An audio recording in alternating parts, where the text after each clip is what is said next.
מה אתה עושה בחיים? אז אני זמר, יוצר, שחקן, רקדן ובעיקר בלבלן. מה יש לך על הראש? אז זה פאה שעשיתי מ-wires of computers וצ'יפים של מחשב. מהמם, זה דווקא מזכיר את העידן ה-AI שמגיע אלינו. חד משמעית, יש לי שיר שקוראים לו AI, שיוצא בקרוב.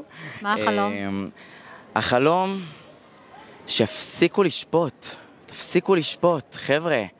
אני, עם כמה שקשה לראות את זה, אני הכי מאמין באלוהים. אנחנו פה בכותל. אנחנו פה בכותל, אני הכי מאמין ביהדות ובאלוהים, ואני גאה להיות יהודי, גאה להיות ישראלי, וזה לא סותר, זה לא סותר. כאילו... מה אתה רוצה שיקרה בשבילך? מה אתה שיקרה? שהתחילו להעריך יותר אומנות. ושתרוויח המון כסף מהאמנות. ברור. כשאתה מרוויח כסף, כולם מעריכים. כסף זה הכל בחיים. מי שאומר לך שזה כסף זה לא הכל בחיים, משקר לך. אין לו מספיק כסף.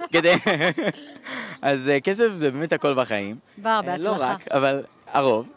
באיזה מדהים שדווקא היום יש מצעד הגאווה, פה, ממש ליד, בירושלים. ואני פה כדי לייצג את זה. בהצלחה. תודה רבה.